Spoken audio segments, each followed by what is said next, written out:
नमस्कार दोस्तों, मैं हूं आंचल और आप देख रहे हैं द जनता शो।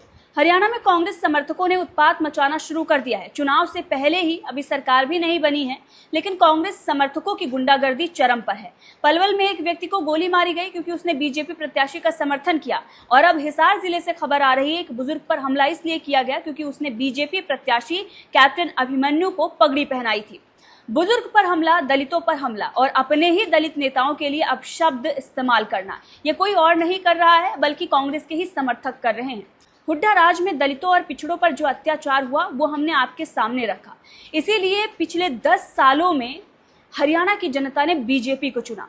लेकिन एक बार फिर जब 10 साल तक बीजेपी की सरकार रही और कांग्रेस को ऐसा लग रहा है कि उसकी सरकार हरियाणा में बन सकती है, तो उसके समर्थक सक्रिय हो गए हैं।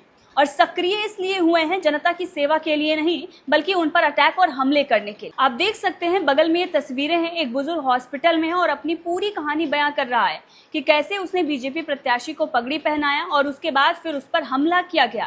पैर में चोट लगी हुई है और वो अपनी पूरी दर्द भरी कहानी बयां कर रहा है। ये तस्वीरें देखकर हर कोई कांग्रेस पर सवाल खड़ा कर रहा है, लेकिन राहुल गांधी मोहब्बत की बात करने वाले, मोहब्बत की दुकान खोलने वाले, दलितों के उत्थान की बात करने वाले, पिछड़ों को हक दिलाने की बात करने वाले राहुल गांधी इस पर खामोश हैं। अब बुजुर्ग की जब तस्वीरें आई तो इस पर बीजेपी ने हमला करना शुरू कर दिया। बीजेपी ने एक्स पर पोस्ट करते हुए लिखा कि पहले दलित, फिर महिलाएं, फिर पिछड़ा वर्ग, और अब बुजुर्ग को भी कांग्रेस के अत्याचार का सामना करना पड़ रहा है। कैप्टन अभिमन्यु को कांग्रेस प्रत्याशी के गांव में पगड़ी पहना दी तो ये कांग्रेसी हमले से बाज नहीं आए। इनकी हताशा इन्हें चुनाव में पीछे ले जा रही है। हरियाणा को पर्ची खर्ची और जातिवादी सरकार नहीं चाहिए। हरियाणा वोट की चोट से कांग्रेसियों को सबक सिखाएगा। तस्वीर नीचे आप देख सकते हैं जो बीजेपी की तरफ से जो वीडियो पोस्ट की गई है। एक तरफ बुजुर्ग है जिस पर हमला किया गया है, वो अपनी कहानी बयां कर रहा है, तो दूसरी तरफ वो तस्वीरें हैं जिसमें वो कैप्टन अभिमन्यु को पगड़ी पहना रहा है।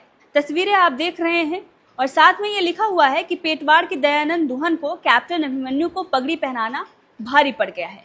इस बुजुर्ग का नाम दयानंद दुहन है जिस पर हमला किया गया है।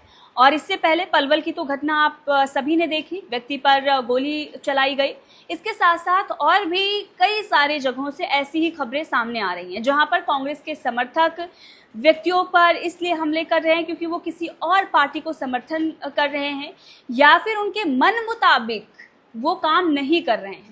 तो अभी तक सरकार नहीं आई है और उससे पहले चाहे वो कांग्रेस प्रत्याशी हों जो वो ये कह रहे हैं कि अपना रोल नंबर लिखकर दे दीजिएगा, नौकरी मिल जाएगी, या फिर वो जिस तरह से धमकी दे रहे हैं कि अगर हमारी सत्ता आएगी तो हम देख लेंगे, मामन खान जैसे लोग, इसे ये साफ पता चल रहा है कि अगर हुड्डा की सरकार हरियाणा में आती है तो उस वक्त का नज़ारा क्या होगा। एक और ट्वीट बीजेपी की तरफ से किया गया है जिसमें उन्होंने ये बताया कि किस तरह से पूरे हरियाणा में कांग्रेस के समर्थक गुंडागर्दी कर रहे हैं।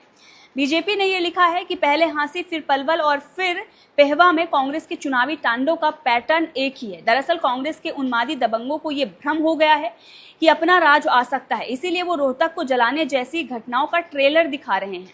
पर हरियाणा शांति, अमन और कानून व्यवस्था की राह पर चलेगा, बापू बेटे को घर बिठाएगा। अब ये जो घटनाएं हो रही हैं इससे तो ये ही साफ दिख रहा है कि कांग्रेस एक बड़ी भूल कर रही है, बहुत बड़ी गलती कर रही है। कांग्रेस के समर्थक ठीक उसी तरह की हरकत कर रहे हैं जो मध्य प्रदेश में कांग्रेस ने किया, जो उत्तर प्रदेश में अखिलेश यादव ने किया था। आपको याद होगा 2022 में उत्तर प्रदेश में विधानसभा का चुनाव था। अखिलेश यादव भी मीडिया वालों की लिस्ट मांग रहे थे, कार्रवाई करने की बात कर रहे थे, सत्ता में आएंगे तो उन लोगों पर कार्रवाई की जाएगी जो हमारे मन मुताबिक नहीं चल रहे। बहुत सारी बातें की गई थी, डायरेक्टली इनडायरेक्टली धमकी देने की कोशिश सपा के तरफ से की गई थी। और उसके बाद 2022 का रिजल्ट क्या था वो आप सभी ने देखा था। बीजेपी की जीत हुई और अखिलेश यादव की करारी हार हुई थी। ठीक उसी तरह से मध्य प्रदेश में हुआ। पहले से ही लिस्ट बन रही है, अधिकारियों की लिस्ट बन रही है, पुलिस वालों की लिस्ट बन रही है। इस तरह की खबरें हर रोज आती थी चुनाव से पहले कि देखिए ये अधिकारी हैं जिन पर कार्रवाई की जाए, ये पुलिस वाले हैं उन पर कार्रवाई की जाएगी, जो लोग कांग्रेस के समर्थक नहीं हैं उन पर कार्रवाई की जाएगी। ऐसी भी हेडलाइंस बन रही थी। और उसके बाद क्या हुआ, मध्य प्रदेश में बीजेपी की जीत हुई और कमलनाथ की करारी हार हुई। और उसके बाद कमलनाथ का क्या हुआ आप सभी जानते हैं। बीजेपी में जाने की खबरें चली, बहुत सारा रायता फैला और आज कमलनाथ का पूरा करियर खत्म हो गया।